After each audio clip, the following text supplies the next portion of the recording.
नमस्कार दोस्तों।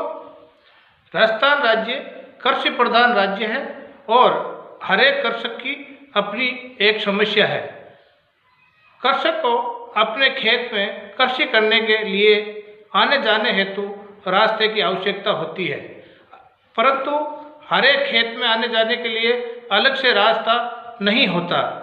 कभी कभी पड़ोसी द्वारा आने जाने में रुकावट कर दी जाती है, जिससे वह हर साल जिस रास्ते से अपने खेत में कृषि करने के लिए आता जाता है उसमें रुकावट आ जाती है, तो वह कृषि से वंचित हो जाता है।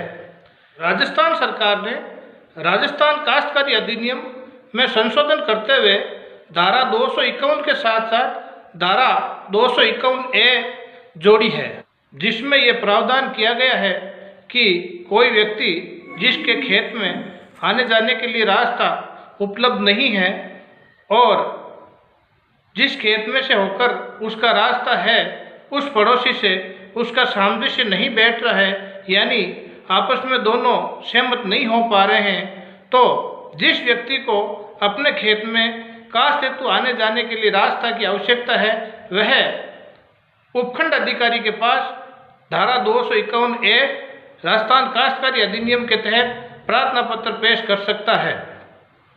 उपखंड अधिकारी उक्त प्रार्थना पत्र पर संक्षिप्त जांच करके इस बात के लिए संतुष्ट हो जाता है कि आवेदन करने वाले व्यक्ति को रास्ते की आत्यंतिक आवश्यकता है, ये केवल एंजॉयमेंट के लिए प्रार्थना पत्र पेश नहीं किया गया है, और उपखंड अधिकारी को यह भी लगे कि अन्य कोई रास्ता उपलब्ध नहीं है, तो जिस तरफ से कम भूमि प्रयुक्त हो उस तरफ से उपखंड अधिकारी उक्त आवेदनकर्ता के हक में रास्ते की मंजूरी कर सकता है।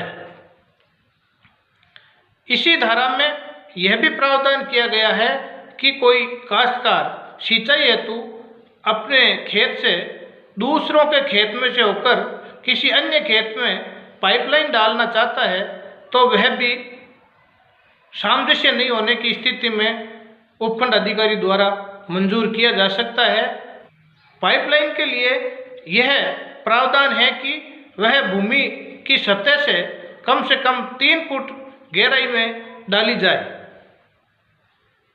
आवेदक का ऐसा आवेदन स्वीकार कर लिए जाने पर जितनी भूमि रास्ते में प्रयुक्त होती है, उस भूमि की खातेदारी उक्त खातेदार से हटाकर रास्ता दर्ज कर दी जाती है और वह हमेशा के लिए रास्ता दर्ज हो जाता है। राजस्व रिकॉर्ड में भी रास्ता दर्ज रहता है। जिस खातेदार के खेत में से होकर रास्ता की मंजूरी की गई है, उस खेत में से जितनी भूमि रास्ते के लिए प्रयुक्त होगी, उस भूमि का मूल्य डीएलसी की दर के दुगुना से आवेदक को उपखंड अधिकारी का आदेश से उक्त खातेदार को अदा करनी होगी। इसके अलावा जिस भूमि को रास्ता दर्ज कर दिया गया है, उस भूमि को जिसने आवेदन किया था, वह आवेदक रास्ते के अलावा अन्य किसी प्रयोजन में काम नहीं ले सकता, उस पर केवल आवागमन ही कर सकेगा। आवेदक द्वारा पेश किया गया आवेदन किसी को तंग व परेशान करने के लिए नहीं किया जाना चाहिए। ऐसी दशा में उपखंड अधिकारी ऐसे आवेदन को खारिज कर देता है। ऐसा आवेदन उपखंड अधिकारी के पास प्रस्तुत होने पर उपखंड अधिकारी सामान्यतया तहसीलदार से उक्त तथ्यों के संबंध में रिपोर्ट तलब करता है और इधर जिसके खेत में से रास्ता होना है, उक्त खातेदार को भी सुनवाई का अवसर देने के लिए नोटिस जारी कर देता है। एक संक्षिप्त सुनवाई होने के पश्चात उपखंड अधिकारी जिस निष्कर्ष पर पहुंचता है, उसी अनुसार निर्णय पारित किया जाता है।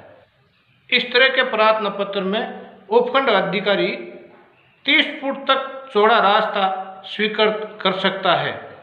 इस प्रकरण में लंबी चौड़ी सुनवाई नहीं होने से विलंब होने की भी संभावनाएं कम ही रहती है।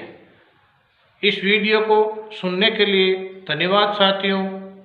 जय हिंद, जय भारत।